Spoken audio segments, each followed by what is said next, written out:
गुजरातमधील राजकोट येथे TRP game झोनमध्ये लागलेल्या भीषण आगीत 28 जणांचा मृत्यू झाला आहे। यामध्ये 9 मुलांचाही समावेश आहे।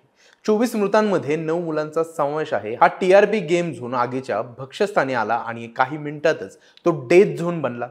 काल म्हणजे शनिवारी येथे झालेल्या भीषण आगीमुळे संपूर्ण गेम झोन हा राखेचा ढीग झाला आहे। अपघातातील मृतांची संख्या ही अजून वाढणार असल्याची शक्यता आहे। तर टीआरपी गेम झोन हा सौराष्ट्रातील सर्वात मोठा गेम झोन मानला जातो। येथे 20हून अधिक साहसी खेळ खेळले जातात। टीआरपी गेम झोन अनेक मुले येत असतात।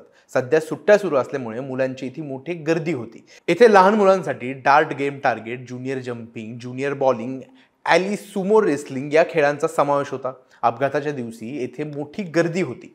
सर्वच जण खेळाचा आनंद लुटत होते। अचानक लागलेल्या आगीमुळे एकच गोंधळ उडाला।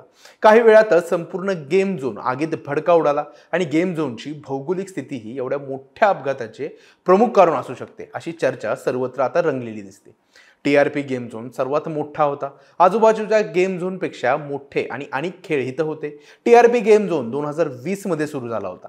हे 20 एकर जागेवरती बांधलं गेलेलं गेम झोन होतं। एका मोठ्या टीन शेड खाली बांधण्यात आला होता हा गेम झोन। तर उष्णतेपासून वाचण्यासाठी त्यात मोठे वातानुकूलित यंत्र म्हणजेच मोठे कूलर बसवण्यात आले होते। या दुर्घटनेत टीन शेडचा काही भागही कोसळण्यात आला।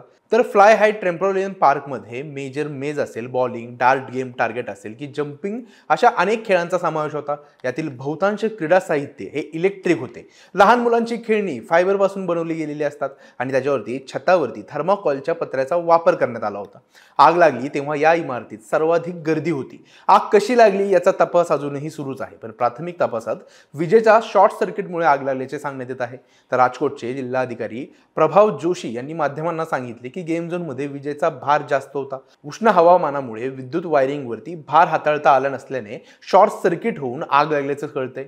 तर गेम झोन मध्ये जनरेटर चालवण्यासाठी सुमारे 2000 लिटर डिझेल ठेवण्यात आल्याचेही तपासात समोर आलं आहे।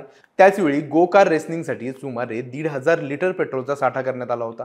या ज्वलनशील पदार्थांनी पेट घेतल्याने हा अपघात भीषण स्वरूपात रूपांतरित झाला। काही मिनिटातच संपूर्ण गेम झोन हा आगीच्या भक्ष्यस्थानी पडला। या प्रकारच्या तपासासाठी वरिष्ठ IPS अधिकारी सुभाष त्रिवेदी यांच्या अध्यक्षतेखाली आता SIT स्थापन करण्यात आली आहे।